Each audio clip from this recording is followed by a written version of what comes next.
Good people, how are you doing? My name is Justin Evans, and I want to welcome you guys inside of the Young Entrepreneurs Network in the studios. And if you guys are familiar with our platform, we like to interview trailblazers. We like to interview VIP, very important people who are making an impact in their community. And today is a day like none other. Before I introduce our familiar guest, I want you guys to get involved in today's conversation. Please share this video, tag the video, bring in a friend, do whatever you need to do. Chat with us in the comments so that you can get involved in today's discussion. We're going to go to a quick commercial break and we'll be right back.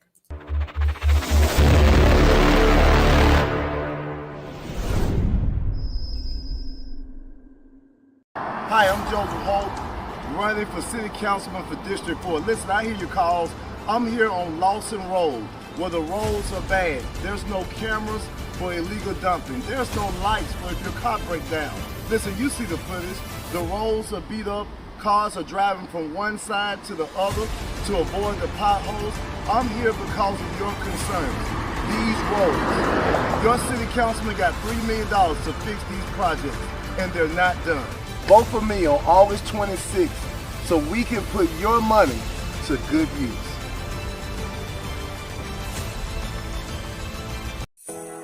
Kids we have now, they don't care about nothing but the money. You gotta be real now. They don't care about nothing but the money. What can make us money?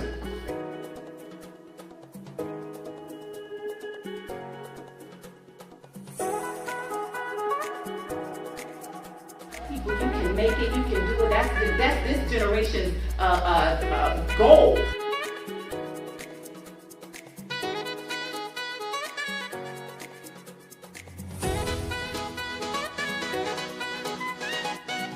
Important to me to bring not just our people, but most importantly our people, our young kids into trades, not just basketball, not just football, not just baseball, because that doesn't always work out right.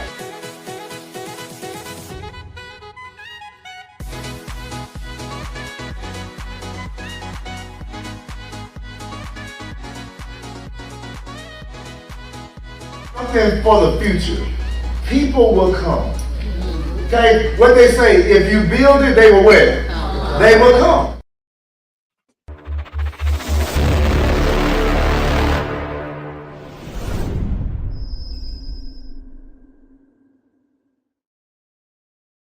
Thank you guys so much for watching that brief video. And without further ado, I would like to introduce Birmingham City Council District 4 candidate, Joseph Holt. How are you doing? What's up, my brother? How you doing? I'm doing good, man. How about you, Man, man? you know I'm doing good, Joe. I want to welcome you back to the show. This is not your first time here. No. And the reason that we are here today is to talk about something new. You are running for a Birmingham City Council seat. Joe, out of all the things that you do, you've helped restore Woodlawn. You've helped bring it back to life. You are in the Kingston community every day making an impact. What has led us to want to run for Birmingham City Council District 4 seat? It's two things. Is God put on my heart to step and be more of a leader, and also it's the elderly. The elderly have been asking me to do it for years, for the past 2 years now. The elderly in the community is like, we need some help. We need good leadership. And I say, you know what? I'm going to step up and do what I need to do for the community as well as the elderly. They really been pushing me to do it. So one thing I know that since social media is not, something that is common within our elderly, they don't know how to use it very well. We don't get to hear their voice as much. Right. What are some of the things that you're hearing from the elderly in the community? They don't have a voice. I've been to the airport community. They said they feel like they have no voice. A lot of the elderly feel overlooked.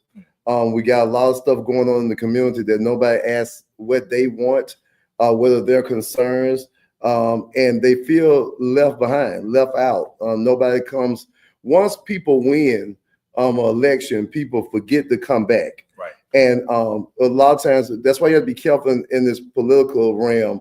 I go knock on doors, go talk to people as, when did a video with Mr. Jimmy Smith, who's 92 years old.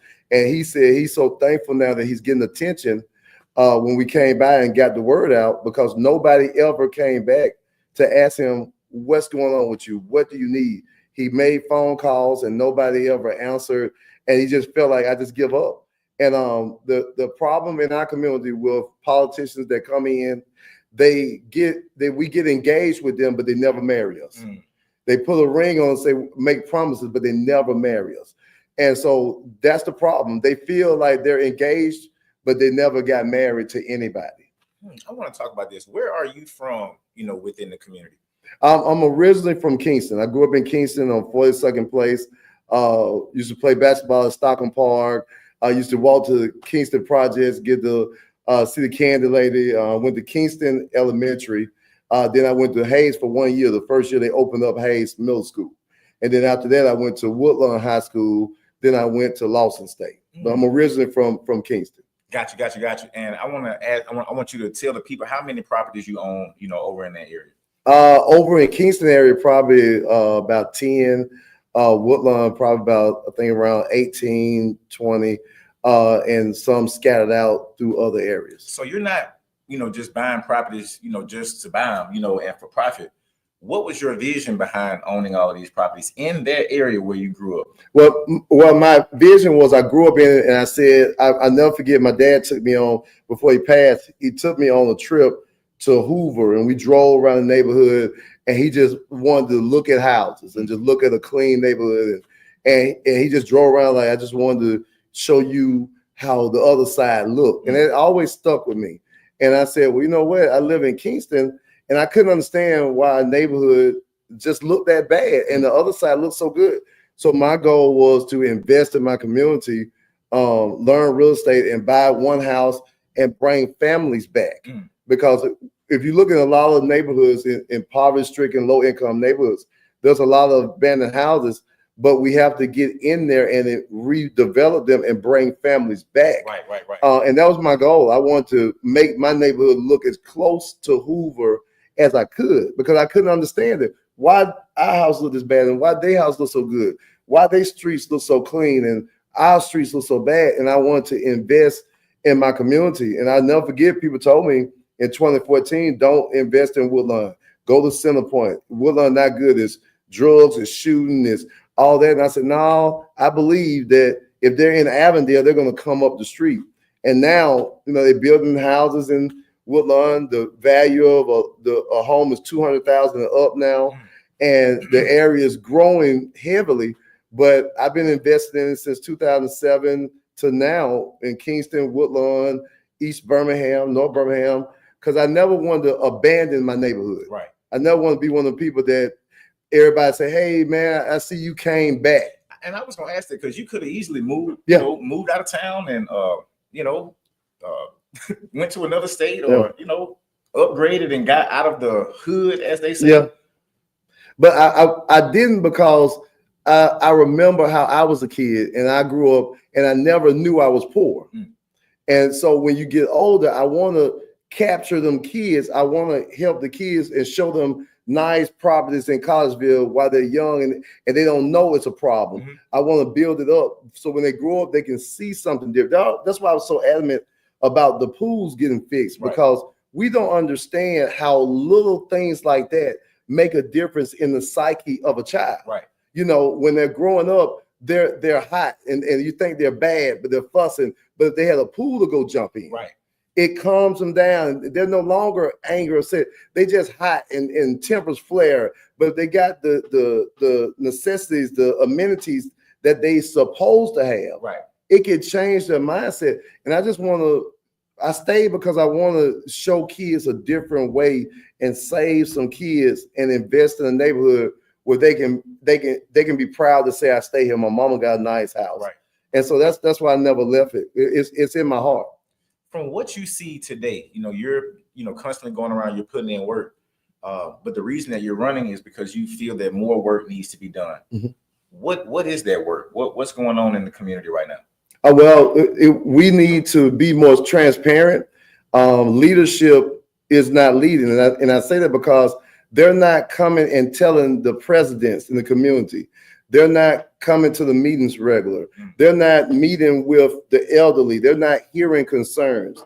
They're not answering the phones for people. This is what I'm hearing from different presidents and different community leaders. When I go to them, nobody answers the phone. Nobody hears what we have to say. Nobody is coming to meet with us.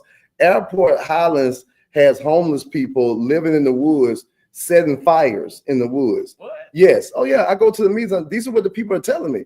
And they said they have homeless people in the woods setting fires. Now, some of those people are in poverty, low income. So if their house catch on fire, they're going to be homeless. Right. And so we got bad roads over there at the airport. But what they said hurt me. They said, we haven't seen our leader, our councilman, since we elected them. And those are the issues. Like, we have to not get the vote and leave. We have to get the vote and invest. Right. We have to invest in the community. And what I'm seeing is neighborhood presidents complaining that they don't see them. Nobody's coming to see what they need. They can't get the stuff that they need. And the money's not getting invested. We got so let's talk about the $3 million that all the districts get. Let's talk about that. Yeah, it was they received the Arbor funds from the feds. They gave the city of Birmingham $141 million. Mm-hmm. The mayor broke it down. It was $25 million for the investment in road paving, mm-hmm. and other money went to different areas. But he also gave $3 million to each city councilman in each district, to use for their own projects in their communities. Right. Well, that money, we went to a town hall meeting. Me and some of the elderly people asked him, where's the money? Right. And there he promised that he would give us a breakdown of where the money went. We still haven't seen it. He gave $500,000 to PAT. You know, the police, academic training, without investing in sports with the community. Right. But why did that have to come out of our money? Mm. Why did the $500,000 have to come out of our $3 million that's supposed to be invested in the community? That money could go to getting every pool fixed. Right. Keller Springs doesn't have their pool open. Eastlake pool is not open. Collegeville is getting worked on now because of the videos that I did there. But if you take the $500,000 and invest it in your community, every kid in your community can have their pool open. Right. And so we still don't know where the money is. We haven't got a breakdown of what he did. They supposed to have all the money, everything that they was given, all the money is supposed to be broke down by 2025 and be spent by 2026. Okay. So he's supposed to have it broke down to turn into the feds what he did with the money, where the money went. We as the people haven't seen a breakdown. Right. We went to Inglenook. Inglenook is asking for stuff. Their president asked for stuff. He told them in the Inglenook meeting that if he had money, he wouldn't give them no money to the Inglenook community. And this is facts. You can go ask the presidents. And I was at the meeting. We are not getting the information that we need as a community. We don't have transparency on where the money is. Joe, will you be able to provide what the people are asking for? Because I know that's one of the main things, especially since this is your first time running, mm-hmm. So people may try to question, your experience and, since he's new, I may not vote for him. Can the people trust you to carry out their goals and their wishes? They can trust me to be transparent. Not goals and wishes, but their concerns. Yeah. Their concerns in the neighborhood. Yeah, they can trust me. They've been knowing me. Everybody that does know me can ask an elderly person. They can ask Mr. Jimmy Smith. They can ask Miss Webb. They can ask Miss Jones. They can ask several people that know me. I'm coming in as a contractor, so I know about redevelopment. Mm-hmm. I know that Collegeville needs to be redeveloped. See, what they don't understand, that gentrification starts at a local level, local government level. What do they do first? They start taking out your buses. So now the elderly people don't have the buses they have to walk a block or so to get to a bus. Right. Then they don't have a bench to sit on. So you done walk the block. Now you don't have a bench to sit on. You got to stand. You got to wait for an hour and 45 minutes. Right. I might as well leave this neighborhood. Right. Okay. You see what I'm saying? Look at the thought process. Yeah. I don't cut your lots so your grass grow overgrown. You got snakes and rats coming to your house. I might as well leave this neighborhood. Mm-hmm. You got 51 abandoned houses in Collegeville. You're living around this. So you got squatters and abandoned homes. I might as well leave this neighborhood. So Collegeville is right around the corner from Norwood. So what do? We let the neighborhood die down. We don't fix your pool because now if you ain't got no pool, I might as well leave this neighborhood. So I let your neighborhood die down so it can get cheap enough where I can take it from you. That's how it goes. And that as leadership, I recognize that. No, we need to invest in the houses. We need to clean up this trash in Collegeville. Right. We need to cut the grass. We need to bring people in. We need to get a system. We need to get with the land bank. What are we doing to make sure these houses are getting to people, citizens that can buy them? And because I want to do a land bank layaway plan where instead of an elder lady got to get $5,000 to buy a land bank property that the city is supposed to have that's supposed to be for the people. Right. So if it's for the people, give the people a layaway plan. Let her sign up and say, you know what? I can pay $1,000 a year for 5 years. So within that 5 years, you got the chance to fix the house up as you're paying on the house. Right. So you do a land bank layaway. You don't have to come with the whole 5,000. Pay on it. You're for the people, right? So let the people do a land bank layaway. That's something that I'm gonna bring. That gets people investing into it. That gives people in District 4 and other areas to be able to create generational wealth for their own. Now you got the abandoned house next door. Right. Now you can get it fixed up and you can pay on the house. Why can't we do that when loan companies and Alabama Power let you pay on your bill? Why can't we pay on the house? It's the city's for the people, right? Right. And so that's what I'm going to bring, a different leadership. I've helped renovate Woodlawn. I helped fix a bunch of houses and bring renters in. We need to bring people back to these neighborhoods where they can show life. Collegeville is so dead, man. And you got people living there that's in despair and have no hope. Inglenook is getting deader and deader. We need to save it before it dies out. Kingston been looking like Kingston since I was 10 years old and I'm 49. Where is the money invested into our communities? We got to vote and save our communities before they're taken away from us. This is tough, Joe. Yeah, I'm in the community so I can speak on it. Whoever don't live in District 4, they don't know. I've lived in District 4 all my life. I grew up in Kingston. I lived in Kingston 20 years.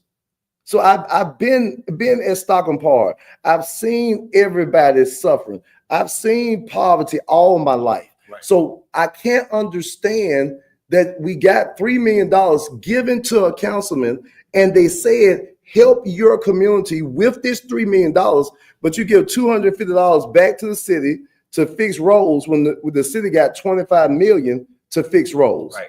You gave $500,000 to PAT when the city can fund PAT. You gave $500,000 from your money to PAT when you need to invest that in every pool. You could have opened every pool for $500,000. You took money from your money to give back to city projects when your community is dying. Why don't we have a round table with different investors and say, hey, let's get with the land bank and let's go and invest in some of these houses in Collegeville. We can give you a house for $1. They give buildings away. They give buildings away for $10 and give houses away and let investors come in there and invest in our community to bring life back to it. I'm running to save our communities. I'm on the phone with elderly people that tell me, Joe, I pray that I get to see you in there before I die. Right. This is what I'm getting. I got people against me, and that's fine. I understand it. A lady called me today and said there's a principal that's calling around asking for the community presidents to meet with him and the councilman to combat me. That's fine. Whatever y'all want to do, but why do they want to stop me? Why do they want to stop me, somebody who cares about the community, who funding his own campaign? No big wigs funding my campaign. I'm working hard. I'm taking a job. I take that money, I put into my own campaign. I buy my own flyers. The people in the community will help me. They're walking doors. The people in the community are helping me. You got presidents saying, ladies in the community saying they haven't heard from their councilman in 4 years. It shouldn't be like that. We have to invest in our neighborhoods. We have to mean it. We have to mean what we say, and we have to put that money into the neighborhood where it belongs. There's no reason that Kingston, Airport, Collegeville, East Birmingham all look like poverty. There's no reason. There's no reason, man. I can't take it, Justin. It's no reason, man. I can tell that you're passionate about it, Yeah, man. And I know that you're in the community, all the time. Yeah. I just want to make sure that the people out there, I want to make sure they understand your plan. Yeah. I want to make sure they know who you are and that you are a great candidate, for this position. Yeah, and I just want them to know that this is important. If you know somebody in District 4, then tell somebody to vote because we got to save our community. Our community is on the line. It shouldn't take me going around doing videos so people can feel like, oh my God, spend the money now.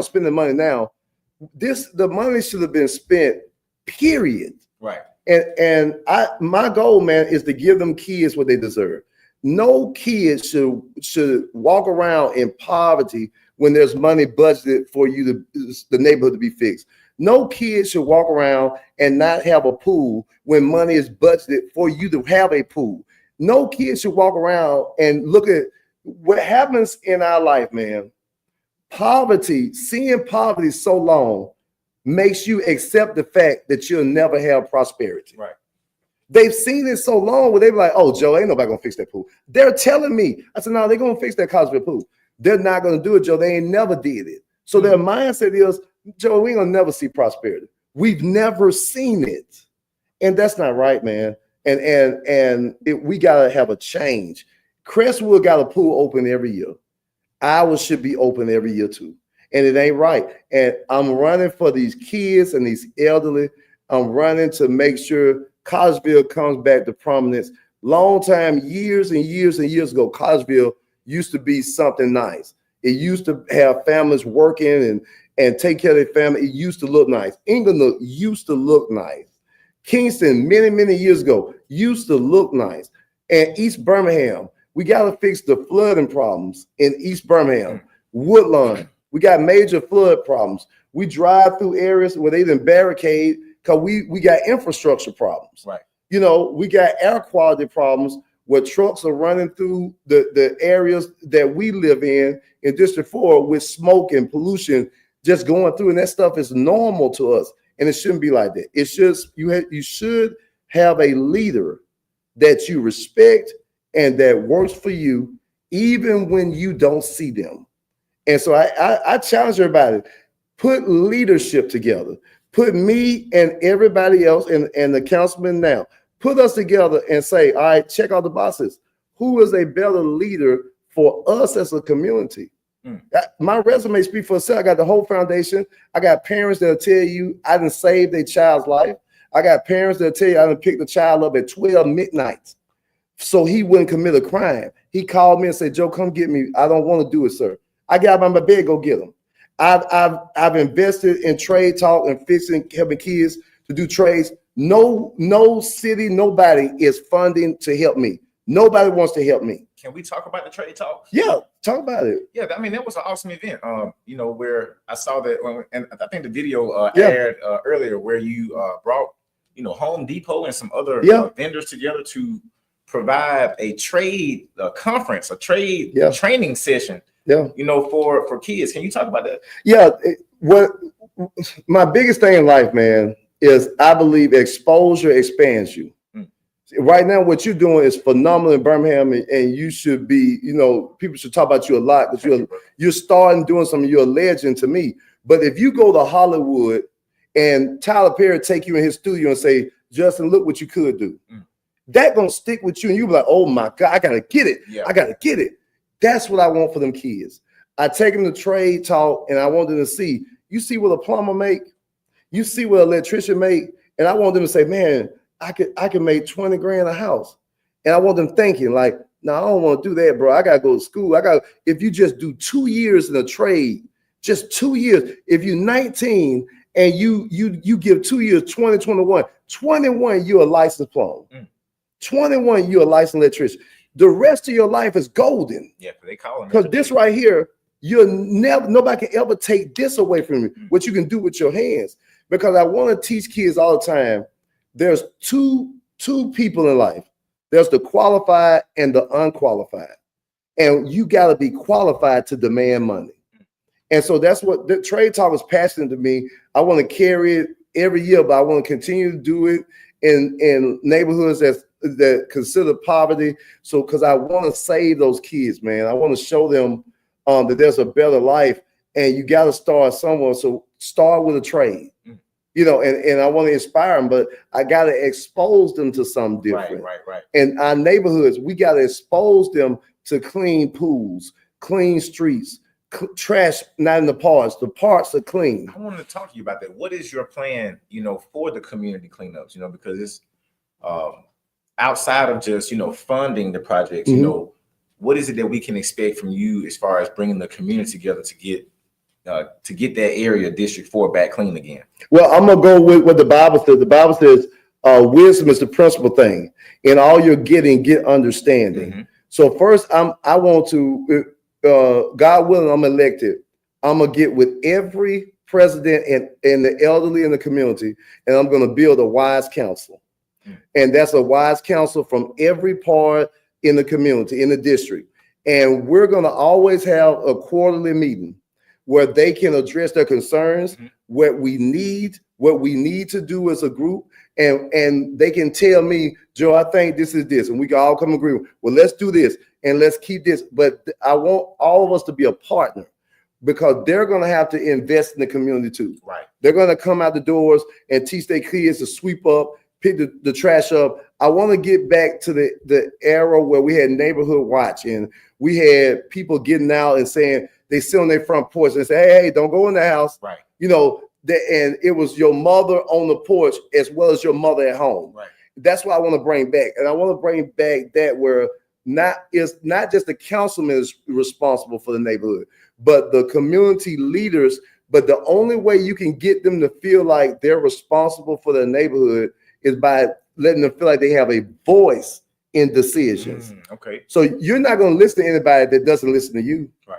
So I want them to feel like they have a voice, and that way we can build a partnership and build a bridge to getting stuff better in our community. I like that. Yeah.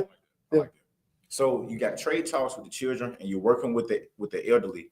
I want to ask another question. You know, what will you do to bring back the morale in the community? You know, because I feel like we got to attack that middle age group. You know, how can we help bring back the morale and increase the pride in the community, the same pride that you have? How can we do that? Well, it starts with showing up.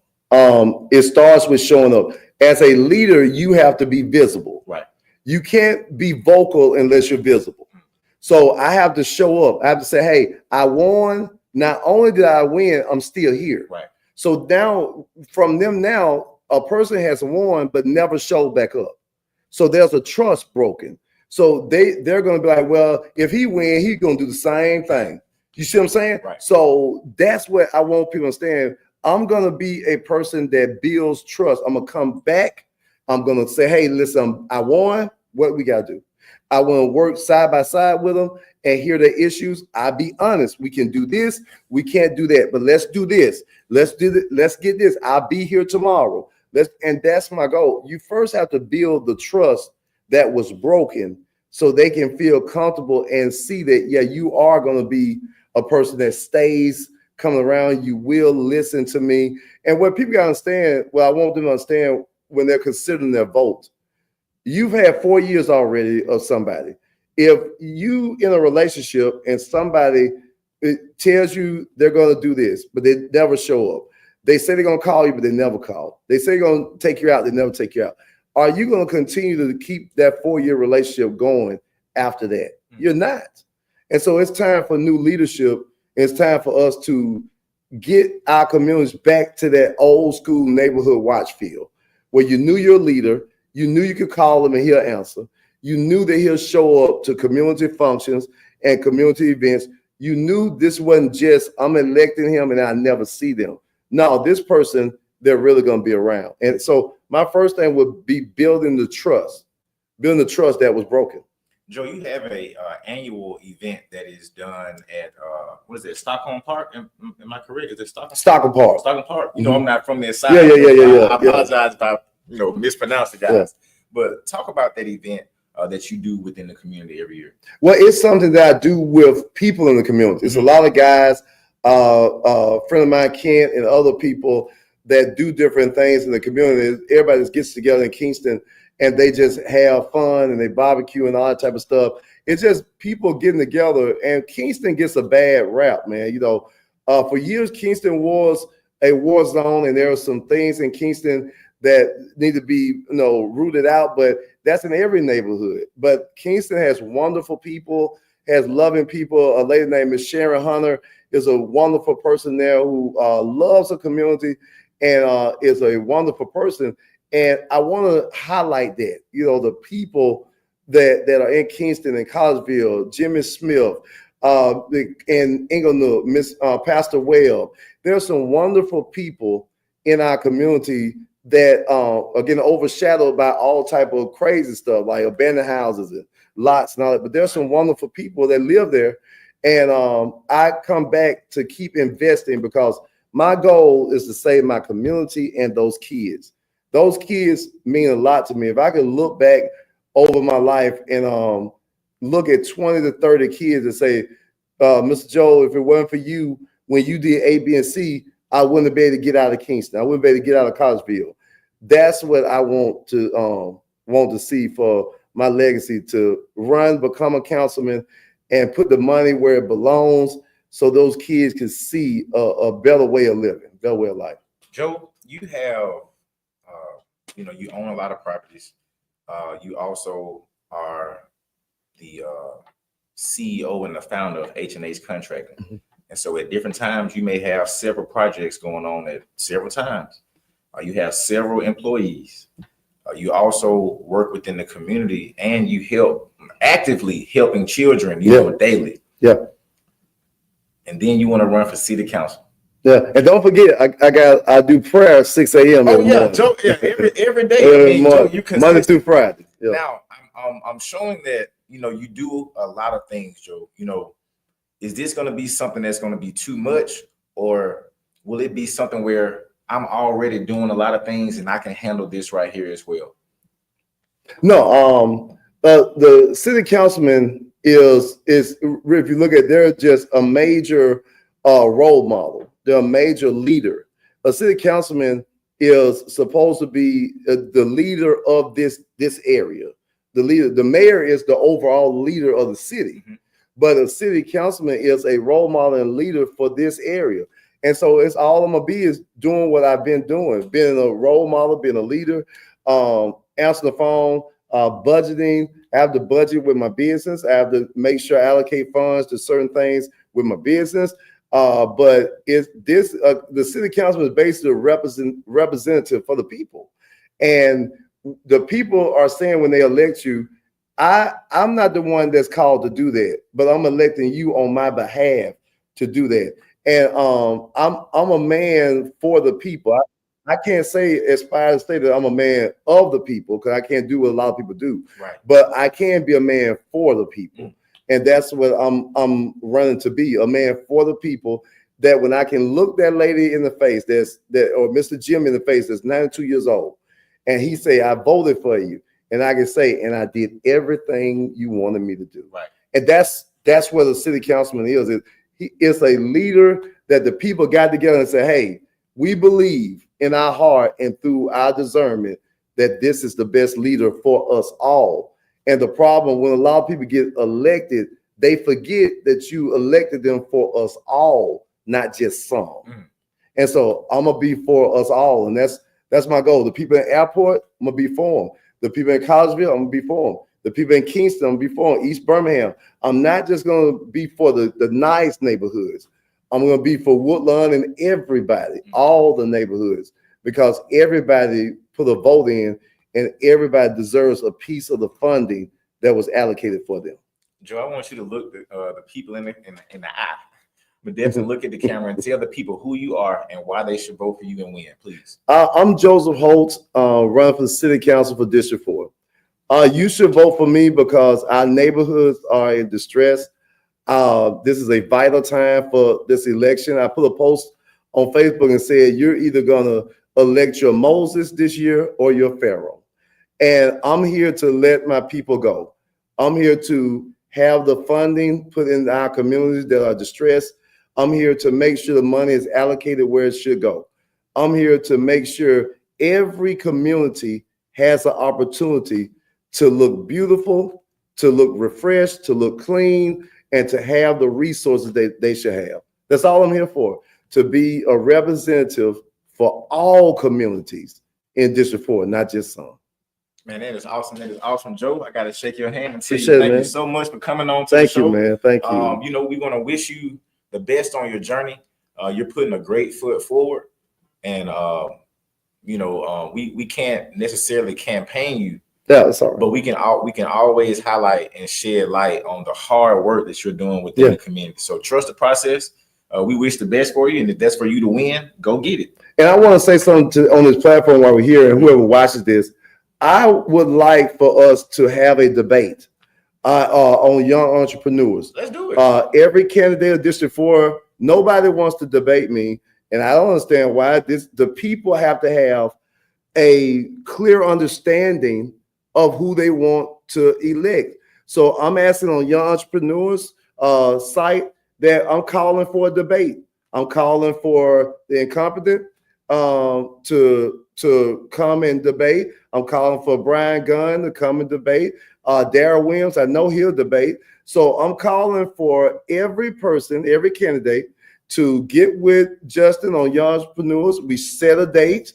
We find a venue within District 4, and we all debate so the community can make a clear decision, not just somebody using a platform or whatever, or somebody got people calling everybody for them to try to help them out. No, let the people have a debate. If the president of the United States has to go before the people and do a debate, and somebody says, all right, your turn, why can't the local city and local elected officials and candidates do the same thing? District 4 deserves a debate. So I'm asking that you get with Young Entrepreneurs and we have a debate and put the platform together. Why are you afraid? Let's do it. This is what the people should be able to make a clear decision. So I'm right here calling it out. I'm asking for a debate. You shouldn't have to run from answering questions about what the community's concern is. It's fair. Well, judging by the comments, the people are saying that they definitely would like for a debate as well. Yeah. As the owner here, I will invite you guys, if you are running for District 4, please come on the platform. Let's do it. You know, we're going to make sure that it is a fair environment. That's one thing that we, you know, try to establish here, a fair, healthy environment so that we can make sure that our voices get heard and we can make sure that we get clarity toward the solutions that we plan to provide within our community. Joe, once again, thank you. And listen, while Joe is here, Joe is our 2-time Black Collar Award winner of the year for success in the city. And so we do want to make sure that we highlight that, continue doing the great things that you do in the community. You are an award-winning person here in Birmingham for your efforts. You know, you do a lot with your hands, and I'm guaranteed that you will be able to transfer that over into whatever it is that you choose to do. Yes, sir. Guys, if you're watching this platform right now, I pray that you enjoyed it. I hope that you shared this video, tag a friend, like the video, do whatever you need to do to make sure that you are able to come back into the Young Entrepreneur Studios and enjoy interviews just like these. My name is Justin Evans. This is Joseph Holt. Make sure that you guys go out and vote August the 26th. Make sure that you vote. The people say that Joe knows. Joe knows District 4. They say Joe knows District 4. If nothing else, guys, peace, love, and blessings to you all. And we will see you guys next time.